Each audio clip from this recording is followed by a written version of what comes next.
deputado Alfredo Maia, do Grupo Parlamentar do PCP. Pode inquirir diretamente a depoente pode responder diretamente. Tem a palavra. Obrigado. Muito obrigado, Sr. Presidente. Eu creio que seria desnecessário e que está ciente qual é a posição do PCP, desde logo quanto à necessidade de garantir o acesso de todos às melhores técnicas e terapêuticas possíveis, desde que com resultados e com vantagem comprovada e com segurança.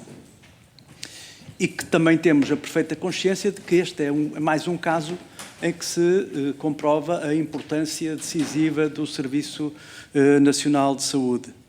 Creio que também já terá nota de que, para nós, o que está em causa neste caso, ou na origem deste caso, prende-se muito diretamente com o preço obsceno que este medicamento tinha à época e continua a ter.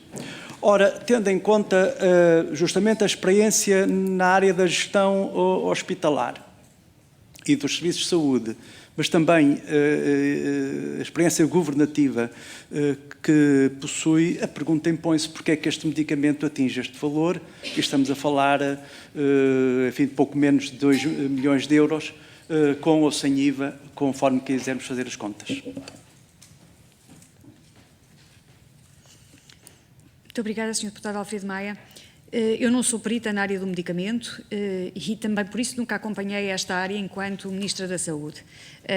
Certamente outros muito melhor do que eu lhe poderiam responder. De qualquer forma, a percepção que temos e a experiência que temos nesta área é alguma.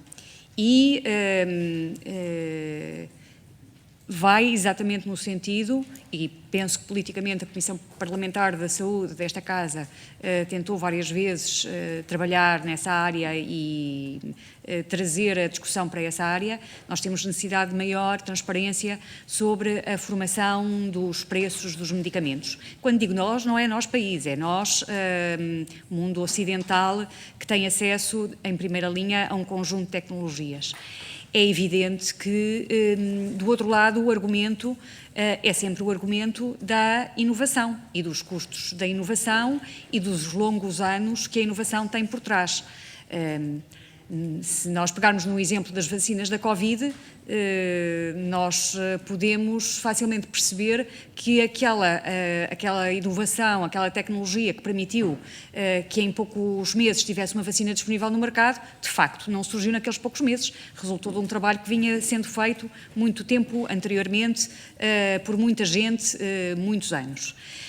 São aspectos sensíveis, são aspectos importantes, são aspectos que não estão resolvidos e são aspectos que, relativamente aos quais eu julgo que nós temos todos que nos continuar a bater, porque, só para termos uma ideia muito objetiva, no ano em que estamos a falar, o orçamento do Serviço Nacional de Saúde, em termos de despesa, valia 11,4 mil milhões de euros.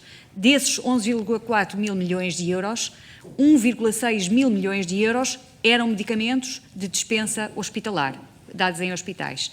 Fora aquilo que são os produtos vendidos nas farmácias da oficina e relativamente aos quais o Estado entra com comparticipações, que era quase outro tanto. Portanto, estamos aqui a falar de mais de 20%, bem mais de 20%, quase 25%, 27% daquilo que é a despesa do Serviço Nacional de Saúde.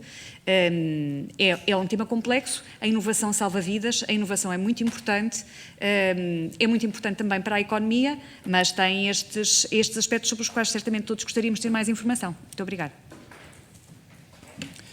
Eu seria tentado a concluir que a Sra. Doutora também crê que a formação dos custos dos medicamentos, inclusivamente quanto ao investimento, ao volume de investimento feito pela própria empresa,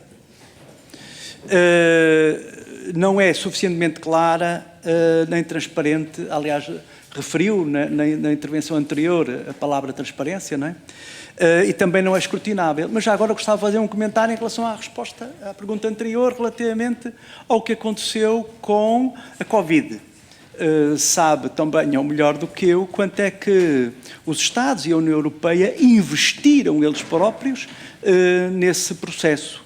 Mas nós não sabemos, não é dito, quanto é que a indústria farmacêutica investe no desenvolvimento desta ou daquela molécula? Pois não. Senhor Deputado, é uma matéria relativamente à qual, neste momento, há uma grande preocupação ao nível, extrapolando aqui completamente o papel em que me encontro, da União Europeia e de vários Ministérios da Saúde, e relativamente à qual se tem tentado fazer um trabalho de progresso no sentido da obtenção de maior transparência sobre os preços e da avaliação de tecnologias da saúde. Mas é, sem dúvida, um tema complicado. Muito obrigada. Muito obrigado. Eu, na decorrência, gostaria de que nos explicasse um pouco mais no exercício das funções governativas que desempenhou, que discussão promoveu, que medidas tomou, seja de natureza legislativa, seja de natureza administrativa, com vista justamente a garantir uma maior transparência na formação dos preços e na razoabilidade dos preços que o próprio Estado paga, como foi o caso, à indústria farmacêutica, no sentido de que esta não abuse da posição de privilégio que tem, impondo muitas vezes contratos que eu receio serem verdadeiramente leoninos. Muito obrigada, Sr. Deputado. Esta é uma matéria na qual a ação de um país é relativamente limitada. É uma área relativamente à qual só uma ação concertada poderá trazer algum resultado. Daí que, ao nível da União Europeia, esta área seja uma daquelas que foi priorizada, designadamente quando Portugal assumiu a presidência da União Europeia no período 2021, primeiro semestre, e que era um tema que já vinha sendo cuidado desde diversos anos antes e que esteve também presente na presidência alemã que nos antecedeu à frente do trio e que prosseguiu na presidência eslovena que nos sucedeu.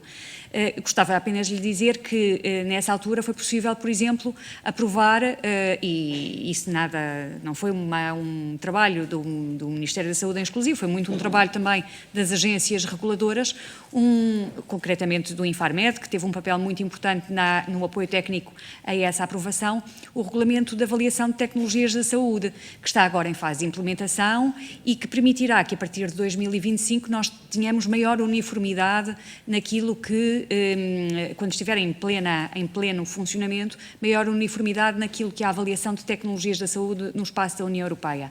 Mas isso não responde à questão da formação dos preços. Essa continua a ser uma reivindicação que continua na agenda, que está na agenda política que acompanhamos noutras sedes, mas isso já são, de facto, outras dimensões desta problemática. Sem dúvida que é um dos aspectos que tem de ser melhorado a bem da confiança dos cidadãos naquilo que é o trabalho de uma indústria que é relevantíssima, que é a indústria farmacêutica.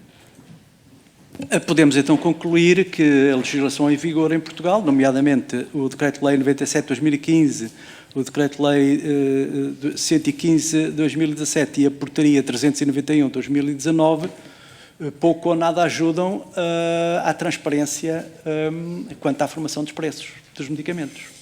Sr. Deputado, eu tenho que lhe dizer que não sei de memória nenhum dos diplomas que refere. Estou obrigada a falar com verdade nesta comissão e...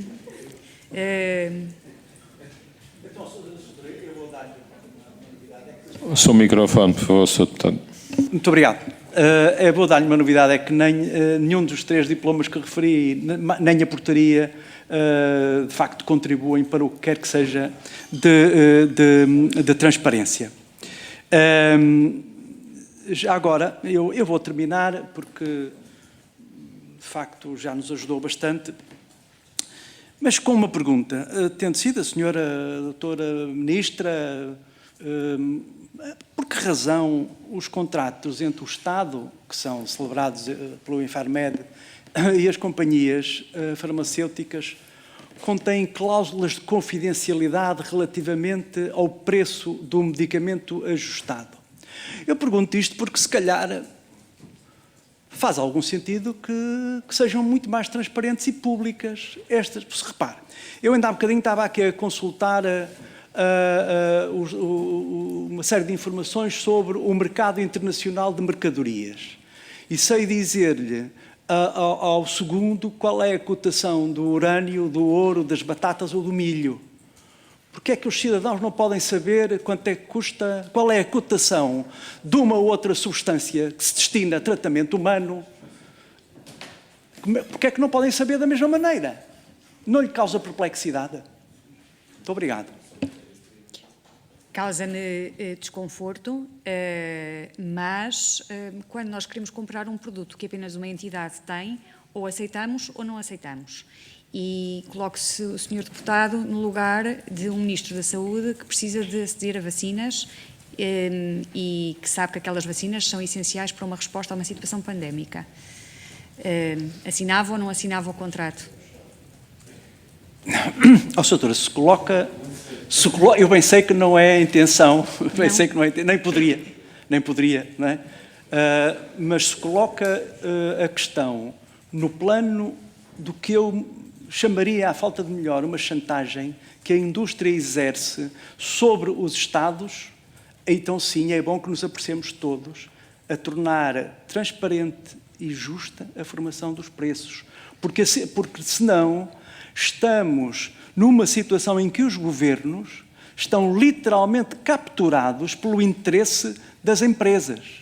Interesse esse que não é, digamos, claramente justificado e fundamentado. Pelo menos que esteja ao alcance até de nós, decisores políticos. Se me permite só uma nota, compreendo o desconforto, acho que é um caminho que se tem que fazer, mas também há questões comerciais, gostemos ou não, que as empresas invocam para aquilo que é a sua reserva. Penso que a melhor forma é mesmo trabalhar este tema ao nível daquilo que é a legislação europeia para tentarmos ter algum ganho efetivo. Muito obrigada. Sr. Deputado, penso que já terminou, certo? Só a propósito da legislação Muito europeia rápido, dos esforços europeus, só uma pergunta muito curta. Naturalmente, com as reservas que temos, à transferência da soberania nacional para outras esferas. Mas com esta ressalva, perguntar-lhe porquê é que a declaração de La Valeta não avançou como era esperado? Não lhe sei dizer.